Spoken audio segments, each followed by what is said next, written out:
Quiero dar la más cordial bienvenida a todos aquellos que hoy están aquí en forma presencial en la Iglesia Jesús 100% Vida, en la ciudad autónoma de Buenos Aires, en la República Argentina. Como también extender este saludo especial a todos aquellos que nos siguen en las redes sociales, en el país donde esté, en el continente que se encuentre, donde esté, y que la gracia de Dios, el amor de Dios, el poder de Dios esté posando también sobre su vida. Y yo voy a decirle hoy que es un día especial, un domingo especial, y si no lo ha hecho todavía, entonces prepare un poquito de jugo de uva o de vino y un pedacito de pan. Propia familia, prepárelo porque vamos a estar participando de la cena del Señor. Vamos a celebrar la cena del Señor. Así que téngalo presente que terminamos de compartir la palabra de Dios y luego sí vamos a participar de este momento, nosotros aquí y usted allí en su casa, en el lugar donde esté. Así que a todos muy, pero muy bienvenidos.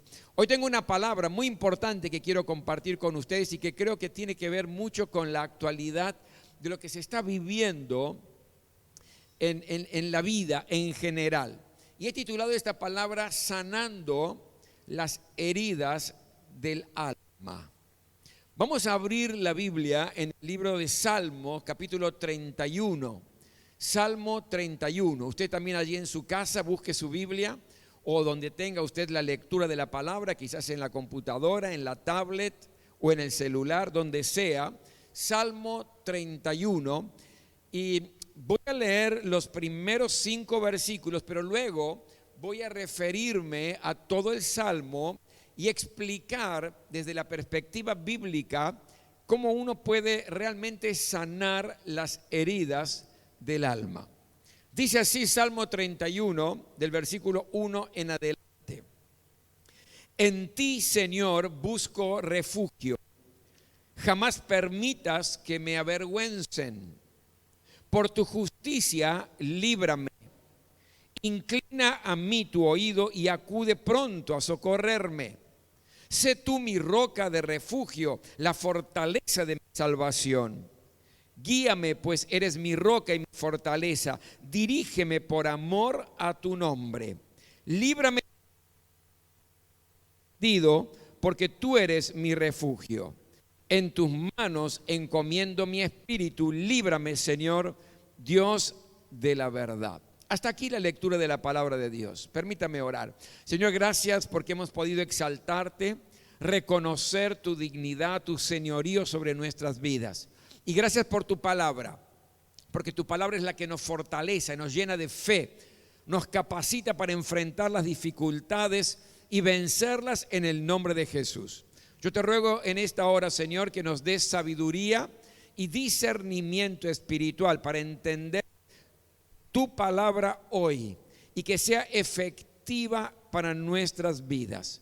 Te quiero dar toda gloria, honra y honor a ti, solamente a ti, en el nombre de Jesús.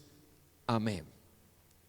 Si luego usted lee con mucho cuidado este salmo, el Salmo 31 en forma completa, se va a dar cuenta que este salmo nos presenta una manera muy real, muy concreta, muy vívida de lo que son las heridas en el alma.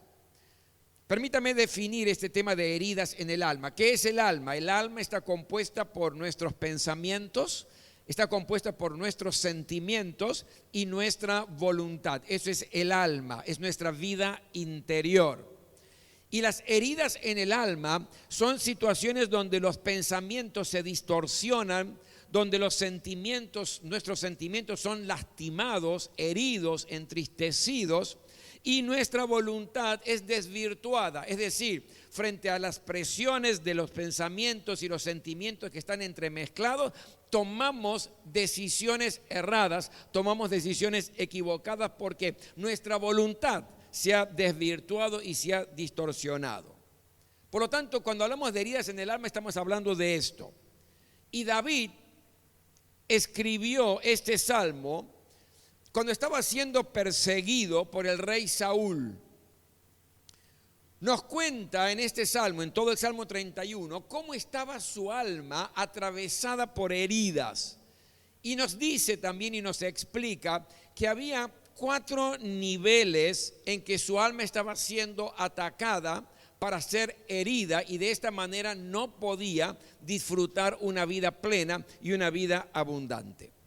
¿Cuáles son estos 4 niveles? ¿En qué cosas su alma estaba siendo herida? ¿Cuáles eran estos dramas que azotaban la vida de David, que hacían que sus heridas fueran profundas? En primer lugar, él sufrió una tremenda persecución. David estaba siendo perseguido. Si usted lee allí el versículo 4, dice: líbrame de la trampa que me han tendido, porque tú eres mi refugio.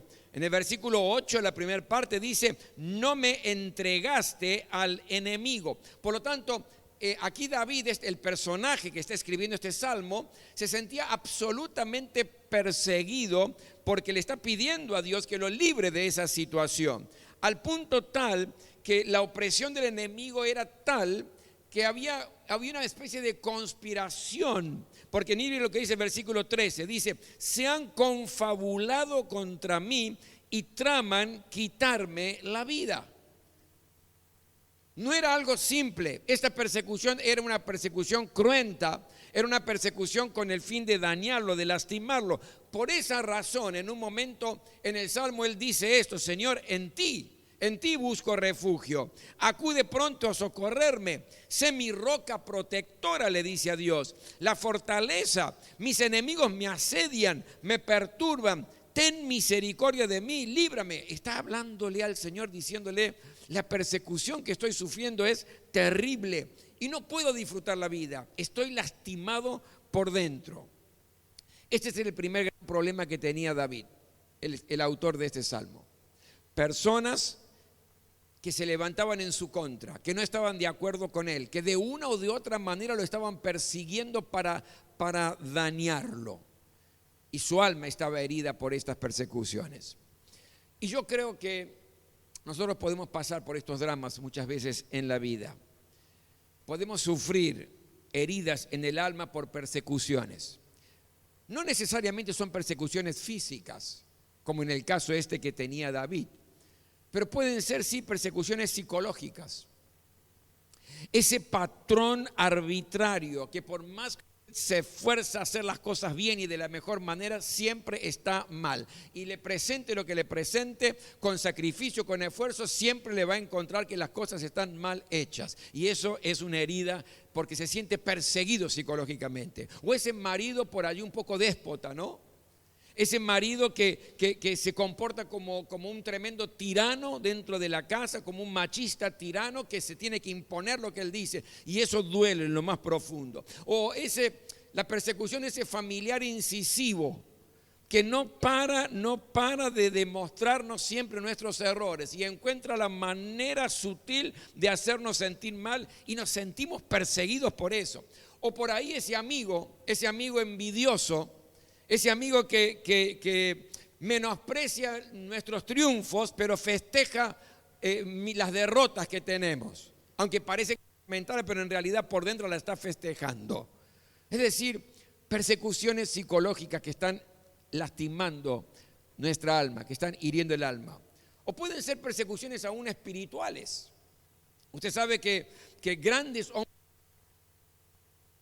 por la propia iglesia. Hombres como Jonathan Edwards, por ejemplo, un hombre que Dios utilizó de una manera tremenda para un gran avivamiento espiritual en los Estados Unidos, su propia iglesia, las autoridades de su propia iglesia, lo echaron de la iglesia. Imagínense, el hombre que revolucionó prácticamente los Estados Unidos Dios lo utilizó con un tremendo avivamiento espiritual, perseguido y echado por su propia iglesia. ¿Qué decir de otro gran hombre de Dios como Charles Finney? Un hombre que Dios usaba para grandes avivamientos espirituales también. Es invitado en un pueblo, pero el consejo de pastores de ese pueblo, cuando él estaba viniendo, se paró allí en la puerta del pueblo, en la entrada del pueblo, y le prohibía la entrada a Charles Finney al pueblo. Propia iglesia, persecuciones espirituales. Y quizás, mi querido, por ser cristiano, por venir un domingo a la casa del Señor, por buscar leer la palabra, por estudiar la palabra, por orar, por decir yo quiero vivir una vida cristiana verdadera, podés estar sufriendo algún tipo de persecución. ¿De qué, pastor? Y familiares que no toleran ese cambio en tu vida. ¿Por qué? Porque tu manera de vivir actual los está exponiendo. Les convenía que vivieras como era antes, entonces todo estaba igual. Éramos todos iguales, pero ahora tu estilo de vida, tu manera de hablar, tu manera de actuar, tus decisiones marcan la diferencia. Y hay familiares que no les gusta esto y hay una persecución en cuanto a eso. O amistades con las cuales compartías las cosas ruines, las cosas malas en tu vida y de pronto se empiezan a alejar, te empiezan a despreciar y uno se siente que de una u otra manera está siendo perseguido porque está viviendo la vida como corresponde. Son persecuciones espirituales. Pero también hay persecuciones diversas, como las deudas. ¿Vio cuando las deudas te persiguen? O las enfermedades que te van persiguiendo, o situaciones que te van asfixiando. Es decir, todas estas persecuciones son heridas que se van grabando en el alma. Y a veces sufrimos esas persecuciones, como David las sufrió. El primer gran problema que tenía, la primera gran herida en el alma es que tenía persecuciones y quizás tu alma está herida en este tiempo por algún tipo de persecución psicológica, espiritual o cualquier otro tipo de persecución que puedas sentir que te está lastimando tu vida interior. Lo segundo que yo encuentro aquí en este salmo es que David tenía sufrimiento por ser rechazado. Él sentía y sufría por el rechazo. El versículo 11, preste mucha atención a lo que nos dice. Por causa de todos mis enemigos, soy motivo de desprecio para mis vecinos. Soy un espanto para mis amigos. De mí huyen los que me encuentran en la calle. Wow. Usted escuchó esta frase, son tremendas. Cuando uno está sufriendo, cuando la está pasando mal, cuando la situación es problemática, nosotros, ¿qué es lo que necesitamos? Necesitamos y esperamos que nuestros seres queridos, que nuestros amigos, que nuestros conocidos de alguna manera se interesen por nosotros, nos digan qué te pasa, en qué te puedo ayudar, contá conmigo. Pero eso no era la experiencia de David, era todo lo contrario. Simplemente él dice, me abandonaron. Miren las expresiones que está diciendo este hombre. Dice, soy motivo de desprecio, ¿de qué? De mis vecinos. Esos vecinos con los cuales yo compartía ahora me desprecian. Huyen de mí mis amigos. Y hay una palabra interesante que es la palabra espanto. Él dice, soy el espanto para mis enemigos. ¿Sabe? Esa palabra espanto en el idioma escrito del Antiguo Testamento, que es el hebreo, es la palabra alarma. Alarma. ¿Y sabe lo que significa esto? Implica la alarma que se enciende en mí para no involucrarme con aquella persona que está sufriendo, no sea que eso a mí me perjudique. ¿Cuántos le entendieron? Digan amén. Lo que está diciendo David es, se les enciende una alarma diciendo, no te juntes con David, no busques ayudarlo, está sufriendo, apártate, no sea cosa que la situación que él está viviendo termine perjudicándote a vos. Se sentía rechazado.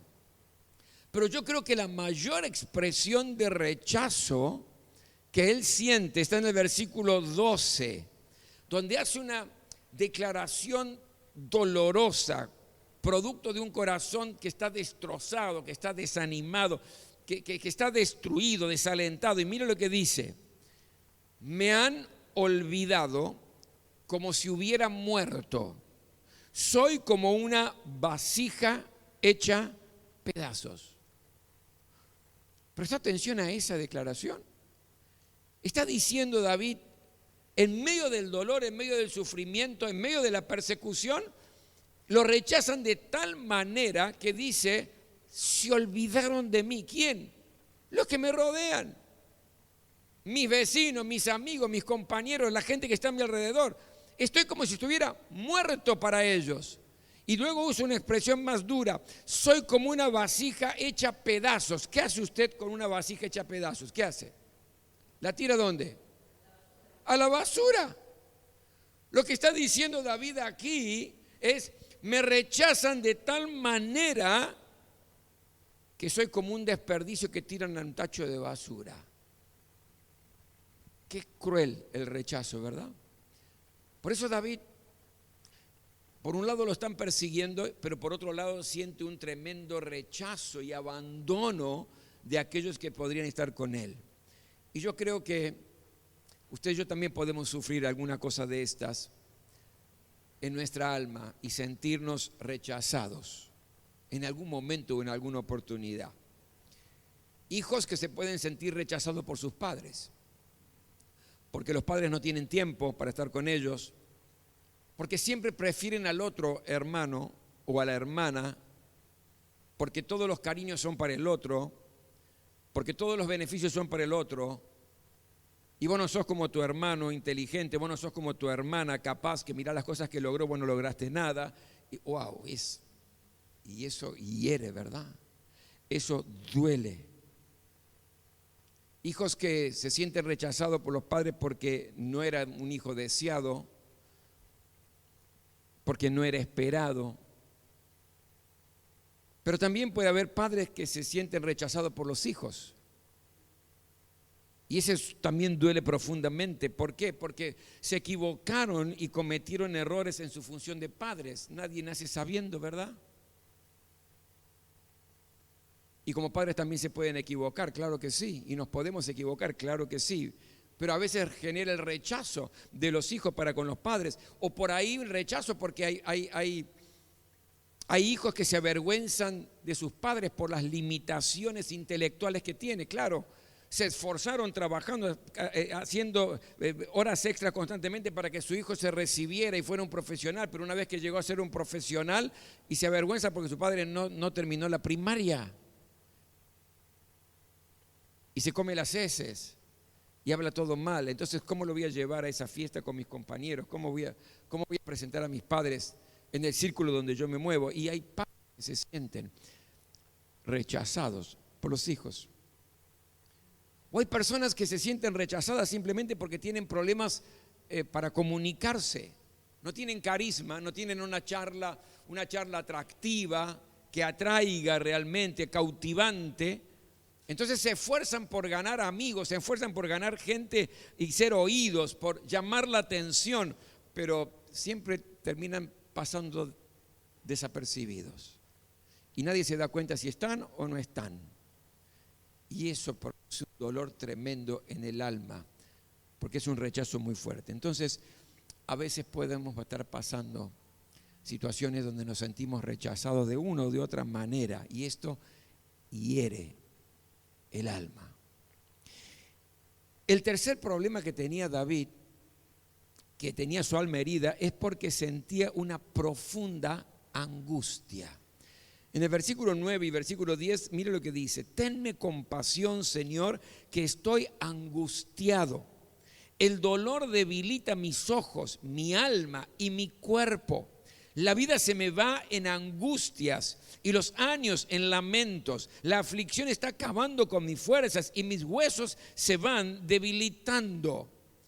Los problemas que estaba atravesando David lo estaban llevando a una angustia terrible, una angustia muy fuerte, muy pesada en su alma, en su vida interior.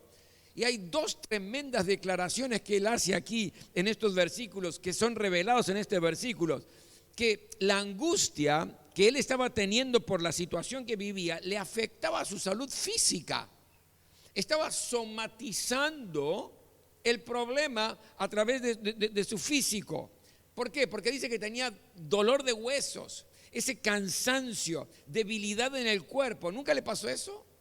Que la angustia de alguna manera está apretando de tal manera que no tiene ganas de levantarse de la cama, y si se levanta le duele todo. Y se siente débil, que no tiene ganas de salir a la calle y le agarra un ataque de pánico, somatizando. Pero lo segundo que nos revela que la angustia de este hombre, de David, no era una cosa temporal, no era pasajera, no era del momento, no es simplemente ahora, porque dice, la vida se me va en angustias, dice un versículo. La vida se me va en angustias. Hace mucho tiempo que estoy angustiado. Estoy cansado de tanto dolor, estoy cansado de tanto sufrimiento. Hace rato que vengo trayendo estos problemas en mi vida. Este era el tercer problema de David. Y quizás también puede ser nuestro problema, que nuestro corazón puede estar herido porque está angustiado. Problemas que no paran, que los venimos arrastrando ya hace años, años y años. Parece que son eternos, que nunca se va a terminar. Angustias que entristecen el corazón de tal manera que lo somatizamos y nos duele el cuerpo, se nos debilita el cuerpo. ¿Ya le pasó alguna vez?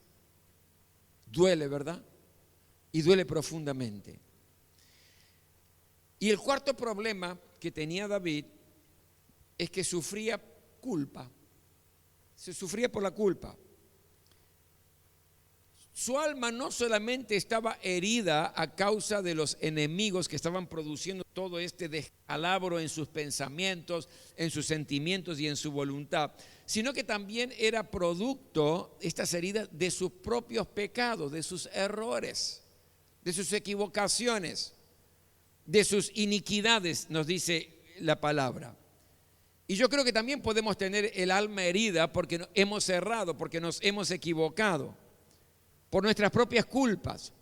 ¿Sabe? Hay un sentimiento de culpa que es real. Cuando uno comete un error, un pecado, algo, y no lo ha confesado, siente esa culpa. Pero también hay un sentimiento de culpa producto de no perdonarse a sí mismo, aunque sabemos que Dios nos ha perdonado. Hace un tiempo atrás yo traté de un caso de un matrimonio donde el hombre había sido infiel a su mujer. Y por la gracia de Dios y por la intervención del Señor, la mujer lo perdonó. Dios lo perdonó, la mujer lo perdonó y los hijos lo perdonaron. Y se restauró la vida familiar, pero él no lograba perdonarse a sí mismo y se sentía culpable por lo que había hecho. Sufría culpa. Y a veces la culpa también puede herir nuestro interior. Entonces, note lo siguiente. Aquí tenemos un hombre que tenía el alma herida porque sufría una tremenda persecución, sufría un gran rechazo, porque tenía una profunda angustia y porque se sentía en muchas oportunidades culpable. Un alma herida. La pregunta es, ¿y cómo se solucionan estos dramas de la vida? ¿Cómo se pueden sanar estas heridas del alma? ¿Qué hizo David frente a esto? Y gracias a Dios este salmo no solamente nos presenta la parte negativa, nos presenta solamente el problema, sino que nos explica de qué manera David salió adelante de esta situación. ¿Cómo logró cicatrizar las heridas de su alma? ¿Cómo logró volver a tener una vida plena, una vida abundante, a pesar de los momentos más duros y difíciles que había tenido? Y yo encuentro aquí 4 cosas que rápidamente se las voy a compartir. En primer lugar, David, para solucionar este problema serio, clamó humildemente a Dios. Buscó a Dios en clamor, en oración. Fíjese, hemos leído algo. En ti, Señor, dice, busco refugio. Por tu justicia, líbrame. Inclina a mí tu oído y acude pronto a socorrerme.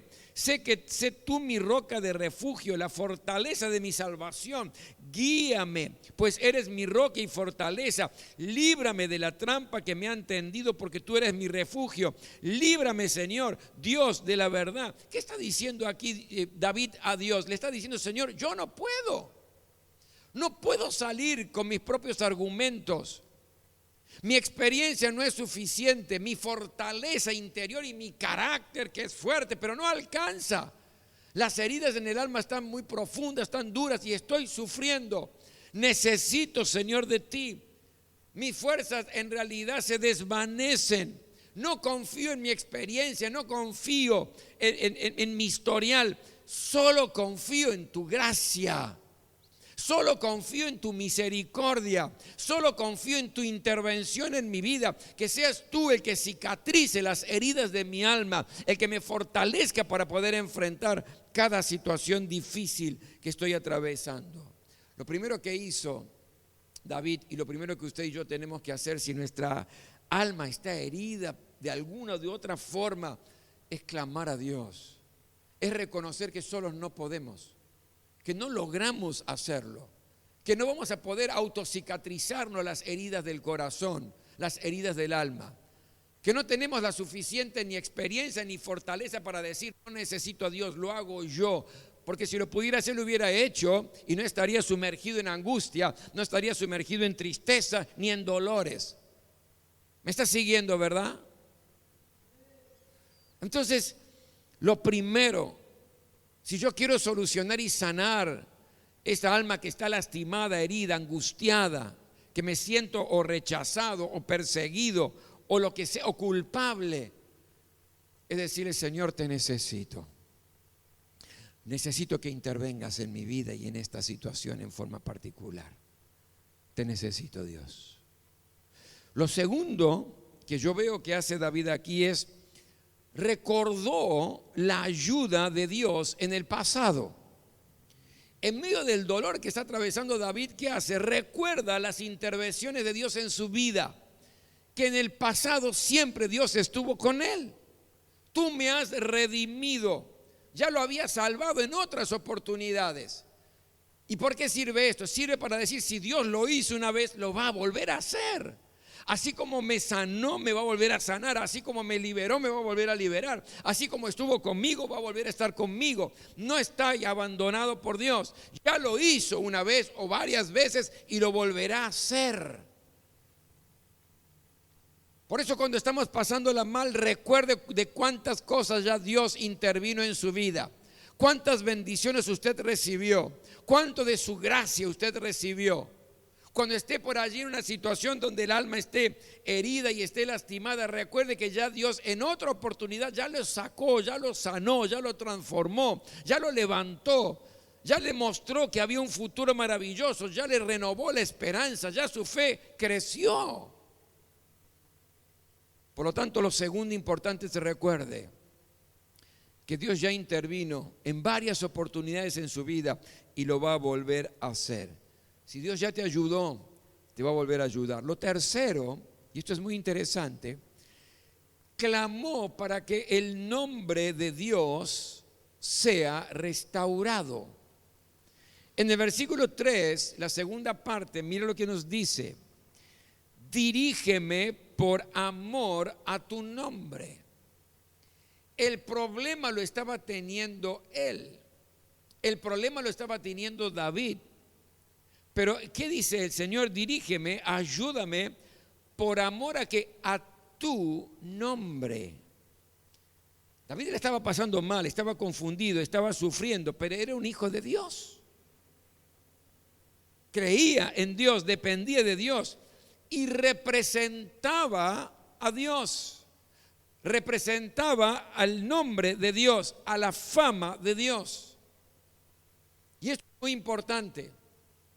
Muchas veces vemos en la Biblia, en la palabra de Dios, que los pueblos paganos alrededor de Israel no querían al verdadero Dios. ¿Por qué? Porque veían la manera de vivir y cómo vivían los israelitas y decían, para vivir así mejor nos quedamos con nuestro Dios.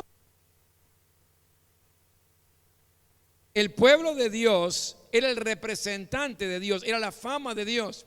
Y si me ven a mí constantemente angustiado, deprimido, caído, culpable, rechazado, con una herida en el alma, una mediocridad de vida, una vida superficial, una vida que no vale la pena, ¿quién va a querer ser cristiano? Si ven mi vida como es, ¿para qué? Dicen, no, yo para eso me quedo como estoy. ¿Me está entendiendo, verdad?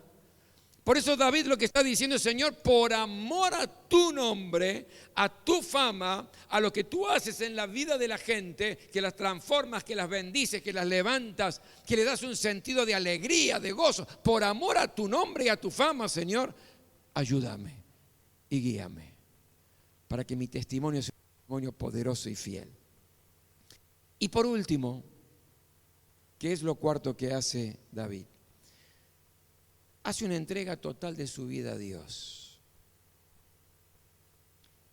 Versículo 14, ¿no? Y en el 15 dice, pero yo, Señor, en ti confío y digo, tú eres mi Dios. Mi vida entera está en tus manos. Wow. Aquí está entregando todo al Señor. Hace una entrega incondicional de su vida. Una entrega incondicional de su vida a Dios. Mi vida entera está en tus manos.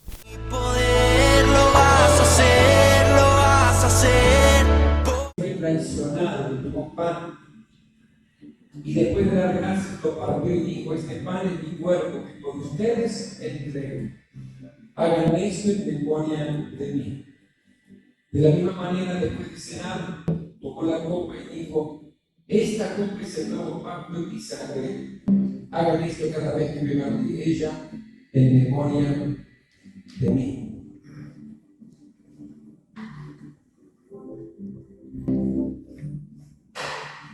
Jesús estaba rodeado de sus discípulos en la cena, la última antes de su crucifixión, y les dejó este mandamiento que era un mandamiento para todos los tiempos, para la iglesia de Jesucristo: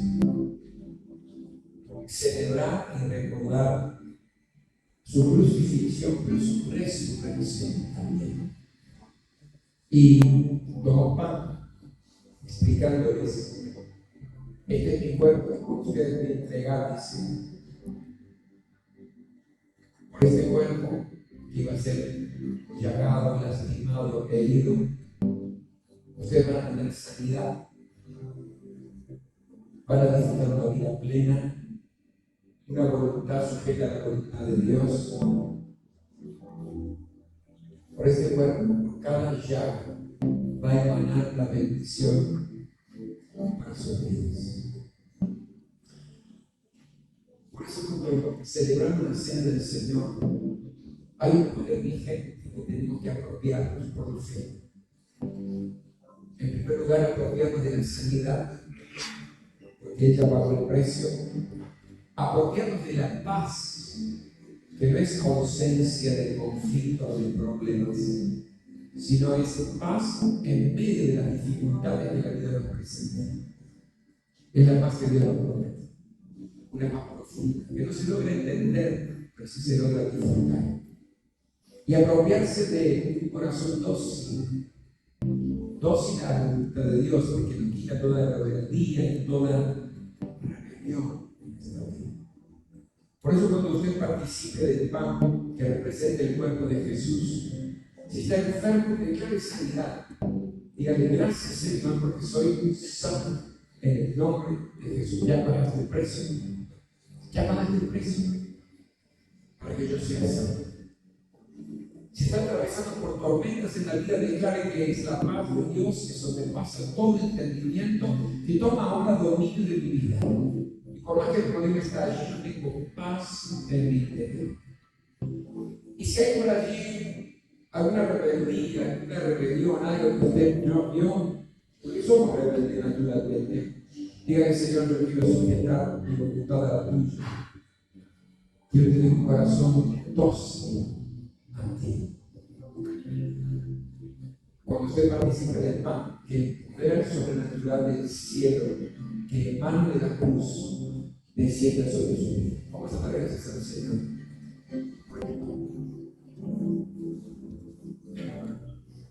Señor y Dios Padre, en el nombre de Jesús, gracias te damos por este tiempo, por esta bendición de poder compartir la cena.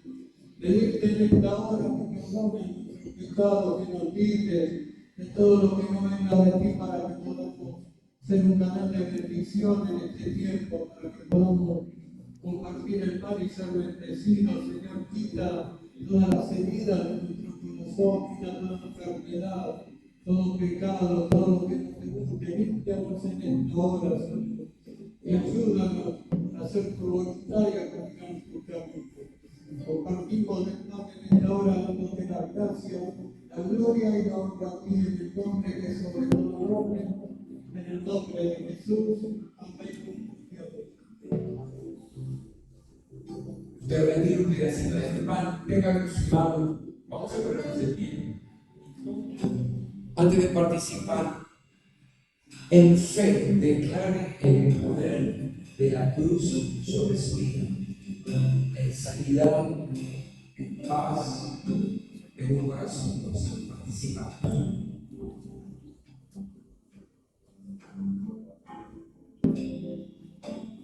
Obra, Señor, en esta hora, conforme a tu palabra, tu promesa. Sana, Señor, que están enfermos, en el nombre de Jesús. Inunda de paz los corazones atribulados y en tormento, en el nombre de Jesús. Y da docilidad en los corazones y da toda rebeldía y rebelión, en el nombre de Jesús. Gracias. Luego tomó la copa de vino que representa la sangre de Jesús derramó en la cruz del Calvario. Sangre que nos perdona, que nos limpia, que quita toda culpa de nuestra conciencia, de nuestros errores. Porque lo dice la palabra de Dios, ¿verdad? Por eso cuando usted participe del vino que representa la sangre de Jesús, si hay algo que tiene que confesar al Señor, hágalo a Él. Dígale, Señor, te pido perdón por este pecado de palabra, de acción, este pecado de omisión, este pecado de actitud, de decisión. Usted sabe. Usted sabe. Y dígale, Señor, yo te ruego que este mundo que representa tu sangre recorra todo mi ser, purificando, sea grato delante de tu presencia. Vamos a dar gracias al Señor por su sangre derramada en la cruz. Bendito Padre, en esta tarde Dios te alabamos, te exaltamos, Señor. Te damos gracias, Señor, por tu sangre preciosa, Dios, derramante, Señor, por cada uno de nosotros. Te agradecemos por ese sacrificio.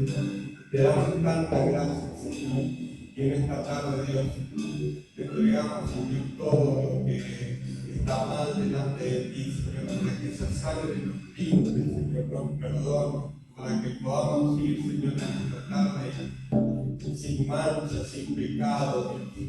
Y si hay cosas ocultas, Señor, que tu Espíritu Santo nos muestre, Señor, cuando participemos de la copa, Señor, que esa sangre, ese vino, Señor, recorra nuestro cuerpo, Dios, y nos limpie, Dios, nos limpie. Te necesitamos tanto, Señor, Dios.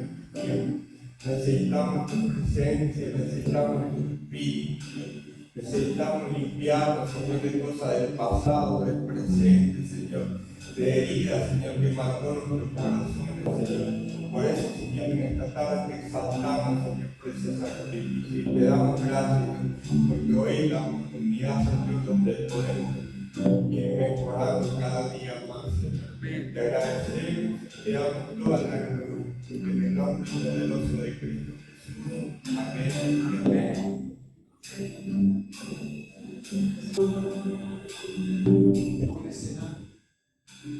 Jesús toma la copa y dijo: este es el nuevo pacto de mi sangre. Hagan esto en memoria de mí. Participamos.